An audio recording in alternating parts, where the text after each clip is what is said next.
Okay, I'm just a few hundred yards down from the Stagville Plantation, and you can see here the sign that the byway turns up that road. Stagville Road takes you to Bahama, not Bahama, Bahama. But I'm going to take the back route a little bit just to get a little gravel. I'm on the Himalayan today. I'm trying to ride a little bit of gravel. It's been a while. But this is I don't know if this is a separate plantation from Stagville or part of Stagville. I don't know what the deal is. Maybe if I read the signs. Historic Stagville State Historic Site, Horton Grove. Okay. Let's see what we got here. I just love this old road. I come down here all the time. Got a little fresh gravel on it. They usually do that in the spring. Oh, look, they're putting a new roof on the place. How about that? This is very unique here, and the reason being, they have the slave quarters here, and the slave quarters are two-story. You see this old house up here, and there's the slave quarters off to the left, and way out there on the left is the I think the overseer's home. But these are two-story. Used to you could just walk in them, but I think they keep them locked up now.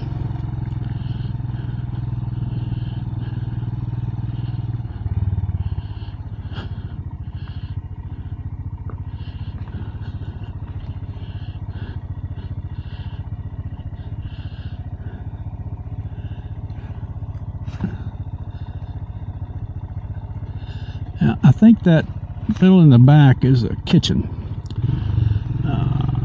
Like I said, you used to go in these things.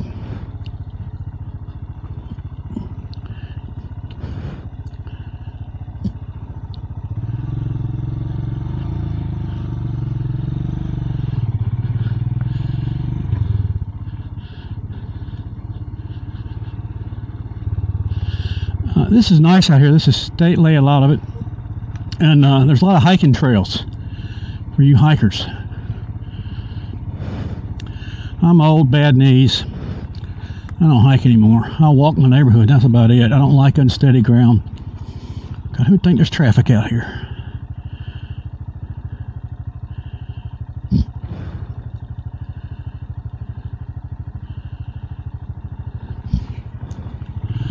Friendly lady.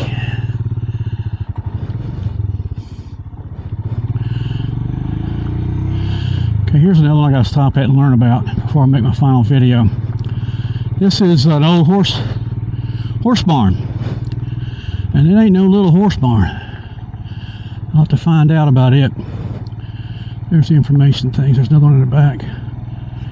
Oh, they have a guided tour. God, I need to do that.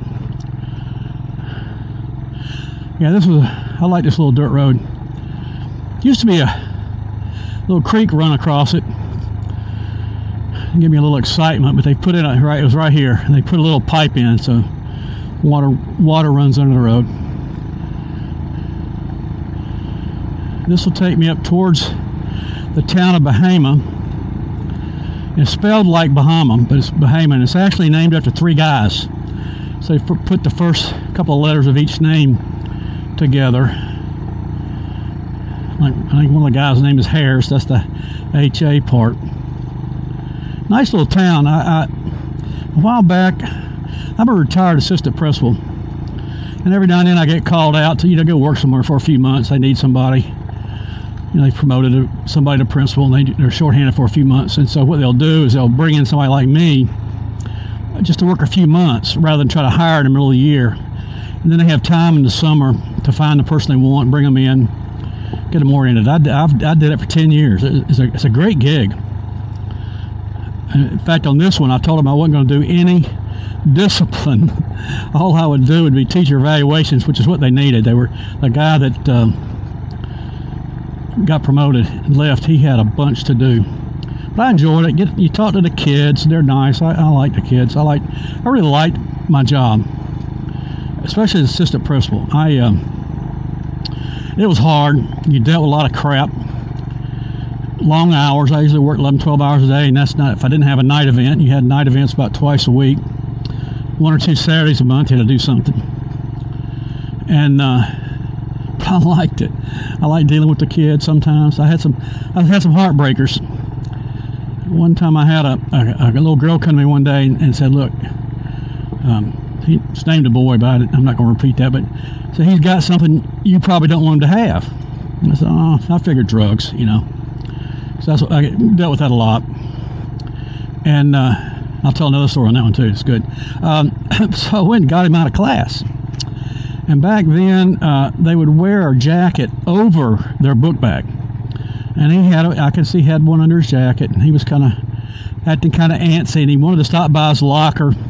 So I stood right there. You know, I figured he was trying to ditch the drugs, and was watching him, and he wasn't able to do anything. So I finally got him down to our main office, and I called another assistant principal, and goes, when you do a search, you got to have somebody else there. So the kid's unloading his book bag, and he's doing it real slow. And so my buddy, he got, you know, impatient, grabbed the book bag, reached in there, pulled out a 9mm pistol, loaded. Broke my heart. I like that kid. But apparently the story was he had been in a fight after school in a nearby neighborhood. And he's a little guy too, but he was winning the fight. And one of the other guy's buddies jumped in, and then a bunch of them beat him. So he had swiped his uncle's gun and was going to seek revenge. And so I had to call the police, and we had to do what they call a 365. And federal law says a gun charge, you just don't, you don't really do an expulsion. You have to suspend them for 365 days. In other words, they cannot come back that year or into the next one. So if you're pretty much into the year, that kid basically loses 2 years of school, and they usually don't come back. And it really just broke my heart to have to do that. I had several that weren't that bad, but several I had to do that I just hated to. But we had our rules. We stuck by them. You know, like the first time you got in a fight, you got 5 days out of school unless it was real severe. Second time you got in a fight, we got rid of you for the year. Called a long-term suspension, remainder of the year. And I can't tell you how many times I think that worked. Because I'd have a kid, I'd be hearing something about some fights, and might be a fight, and I'd get the kid in, and I'd talk to him. He said, no, Mr. Warren, I've already had one suspension this year. I can't have another one. And they would avoid the fight. So I think that policy worked pretty well. Now the girls, they were different. Girls didn't care. They were going to fight. It'd be over something that happened 10 years ago, 3rd grade. You call me a B. Oh, it should drive me nuts. I still like the job. I had, my wife and I went out to eat one day. I had a kid, I saw a boy and a girl sitting over at another table. I mean, he was probably in his 20s then. But I recognized the boy, but I just didn't remember anything specific about him. He walked over to me afterwards, and, you know, when he was leaving, he said, are you Mr. Warren? I said, yeah. He said, do you remember me? I said, I remember you a little bit, but I don't remember any specifics. You know, so I mean, I told a lot of kids in 33 years of working in school. But he told me his name. I said, well, it's nice to see you. And he said, I just want you to know you saved my life. Now, he was literal. You saved my life. I have no clue what I did for that kid. No clue. But I looked him up on the internet, and apparently he's ended up being a musician. He's a piano player, and he's making a living playing in churches. You know, they hire him to come in and play. You know, again, I don't know what I did, but yeah, that was a heck. I'm getting teared up now. That was a touching moment for me. Then I had another story. I had a grandson that went to that high school. In fact, all 3 of my girls went to that high school when I wasn't there. And then I came back after the youngest one graduated, and I'd coached wrestling there moons ago. But my grandson was playing basketball, so we'd go to the games. And I went to the concession stand at one game, and there was one of the mothers in there, and her son had graduated from our school. And we got to talking, and she's telling me how he's doing, and she thanked me for getting him through school. Again, I don't know what I did for that kid. A lot of times I just talk to him, just try to keep him straight. But I was talking to her, and she said she was mad at me. I said, well, why are you mad at me? She said, because you retired before my youngest son got through there. She wanted me to deal with him too.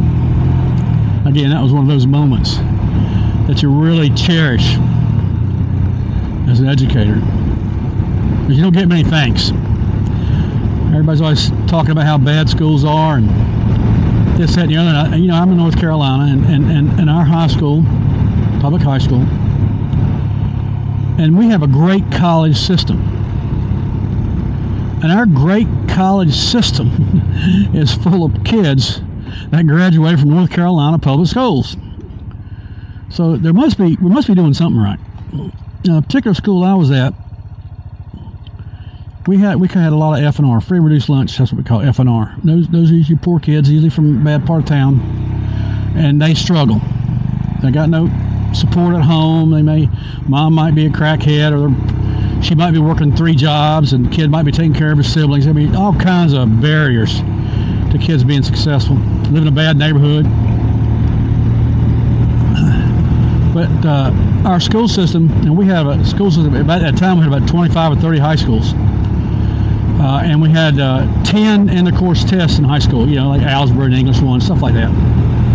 And what the county would do, they would take the scores from the tests and do statistical analysis.